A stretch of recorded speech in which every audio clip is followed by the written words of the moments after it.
नमस्कार, मैं Lalit Prajapati. DA hike को लेकर थोड़ी चर्चा करेंगे। केंद्रीय कर्मचारियों की नज़रें दरअसल इस पर लगातार टिकी हुई हैं और जिस तरह के अपडेट आ रहे हैं तो थोड़ा सा ऐसा लग रहा है कि एक झटकेदार खबर। दरअसल हमने आपको पहले ही बताया कि करीब करीब 2% के आसपास होनी चाहिए। तो अब खबर यह है कि होली के पहले यानी मार्च के पहले हफ्ते में इसका ऐलान संभव है। होली भी मेरा ख्याल है पहले हफ्ते में ही है। महंगाई भत्ता ये बड़ा इम्पॉर्टेंट रोल होता है। कर्मचारियों के लिए इसे डीए महंगाई भत्ता कहा जाता है और डीआर ये कहा जाता है पेंशनर्स के लिए। ये है महंगाई राहत, महंगाई भत्ता, महंगाई राहत। ये बात तो आप जानते ही होंगे। तो कितना परसेंटेज वो रह सकता है, कब इसका ऐलान होगा, इसका कैलकुलेशन सब किया जा रहा है। लेकिन कहा यह जा रहा है कि करीब करीब ये मान के चलिए कि 26 सालों में ये पहली बार होगा कि ये सबसे कम बढ़ोतरी डीए में होगी। हालांकि एक बार 1% भी हुई है, वो साल भी मैं आपको बताऊंगा। तो मोटा मोटी 2% की बात कही जा रही है। बहुत जल्द इसका ऐलान होने वाला है। क्या अपडेट इसका है वो हम आपको बता देते हैं। मार्च के पहले हफ्ते में उम्मीद है कि इसकी घोषणा हो सकती है। 7वें वेतन आयोग का जो कार्यकाल है वो खत्म हो गया। कब? 31 दिसंबर 2025 औपचारिक रूप से कार्यकाल खत्म हो गया है। नए का ऐलान हो गया है। उसमें अब फिटमेंट फैक्टर की बातें होनी जा रही हैं। तो जब तक वो ज़मीन पर नहीं उतरेगा तब तक 7वें के हिसाब से ही कैलकुलेशन चलेगा। अब 7वां वेतनमान आपको मोटा मोटी याद होगा 3% के हाइक के साथ 58% तक पहुंच चुका था। हमने लगातार जो अपडेट आपको दिए हैं कब कार्यकाल खत्म होने के वक्त तक, यानी 31 दिसंबर 2025 तक।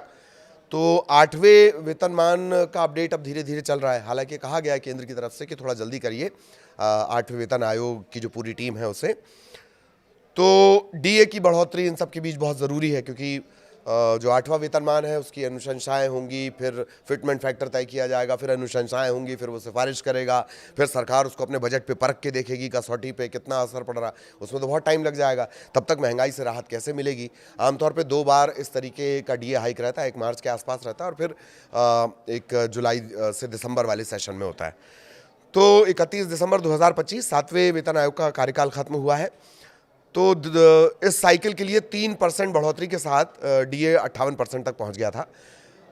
अब ये माना जा रहा है कि जनवरी 2006 के बदलाव में 2% की बढ़ोतरी होगी, जिससे डीए 60% तक पहुंच जाएगा।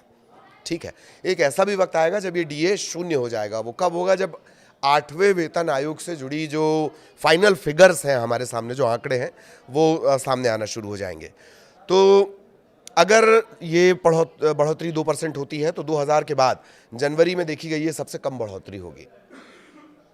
जनवरी 2000 में बढ़ोतरी हुई थी 1% की और उसके बाद ये 2% सबसे कम होगी। कैसे, वो भी आपको बता देते हैं। 2025, 2018, 2007 जनवरी में बढ़ोतरी जैसी होगी जैसी कॉमन रही है। और जनवरी 2000 इसमें सिर्फ 1% की बढ़ोतरी हुई थी। मतलब सबसे कम तो 1% वाली जनवरी 2000 की है। अब जान लीजिए, जनवरी 2000 में 1% बढ़ोतरी हुई थी, जनवरी 2007 में 2% बढ़ोतरी, 2018 में भी 2% बढ़ोतरी, जनवरी 2025 में भी 2% बढ़ोतरी। तो 2026 में 2% की बढ़ोतरी पिछले 26 साल में सबसे कम में से एक मानी जाएगी। इससे पहले ऐसा नहीं है, और भी ज़्यादा बढ़ोतरी हुई है। दूसरे सेशन में जब बढ़ोतरी होती है तो और ज़्यादा होती है, लेकिन ये बढ़ोतरी 2% के आसपास होगी। तो इसे 26 सालों में सबसे कम बताया जा रहा है। अब एक बात और भी है, केंद्रीय कर्मचारियों के जो स्लैब हैं वो करीब करीब 20 के आसपास स्लैब हैं, 20 से शायद ऊपर ही है, मैं अगर गलत नहीं हूं तो उसमें अगर 1%, 2% के भी इजाफे होते हैं तो वो सबसे न्यूनतम 20,000 से लेकर 1 लाख तक में उसके परसेंटेज बहुत ज़्यादा हो जाते हैं। और फिर आपको बता दें कि ये डीए जो होगा ये उस वक्त ज़ीरो हो जाएगा जब 8वें वेतनमान से जुड़े आंकड़े, फिगर्स एकदम ज़मीन पर आ जाएंगे।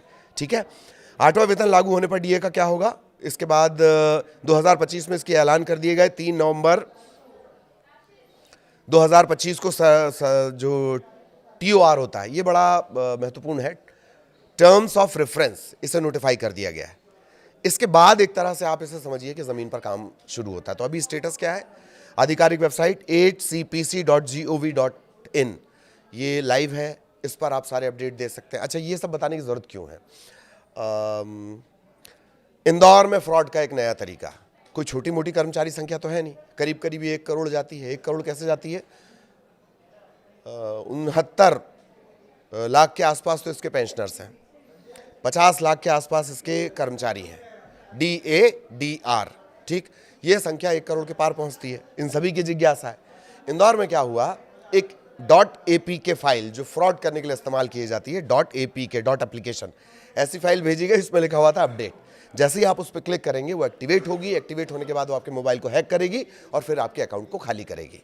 इस तरह के फ्रॉड से बचना है आपको, उसके लिए सबसे बेस्ट है 8CPC 8 cpc.gov.in लाइव है, यहाँ पर सारे अपडेट हैं। माई गॉव पोर्टल पर एक डिटेल क्वेश्चन उपलब्ध है, उसमें आप सवाल जवाब के सिलसिले समझ सकते हैं। बहुत सारे सुझावों के लिए भी इसमें आमंत्रित किया गया है। सिर्फ ऑनलाइन सबमिशन होगा, 16 मार्च 2026 तक सबमिशन दिए जा सकते हैं। 18 सवाल हैं। फिटमेंट फैक्टर, सालाना इंक्रीमेंट, फिटमेंट फैक्टर इसको लेकर हम कई बार बात कर चुके हैं। यही निर्धारित करेगा कि केंद्रीय कर्मचारी और पेंशनर्स की जो सैलरी इजाफा है वो क्या होगा। पेंशन स्ट्रक्चर अलाउंस रिवीजन, तो रिकमेंडेशन आप जमा कर सकते हैं। 3 नवंबर 2025 से 18 महीने का वक्त मिला है, किसको, आयोग को मिला है। इसकी हेड है सुप्रीम कोर्ट की पूर्व जज रंजना प्रकाश देसाई। फिटमेंट फैक्टर 1.83 2.46 के बीच हो सकता है। इसके कैलकुलेशंस मैंने दूसरे वीडियो में बताए हैं, वो आप देख सकते हैं। सैलरी में 30 से 34% का इजाफा संभव है। 1 जनवरी 2026 से लागू होने की संभावना है। लागू हो जाएगी, मतलब जितना भी डिसाइड किया जाए बाद में डिसाइड किया जाए, लेकिन बम्पर अमाउंट आपको मिलेगा जब भी ये फाइनल ज़मीन पर उतर जाएगा। बम्पर जिसे आप एरियर कहते हैं।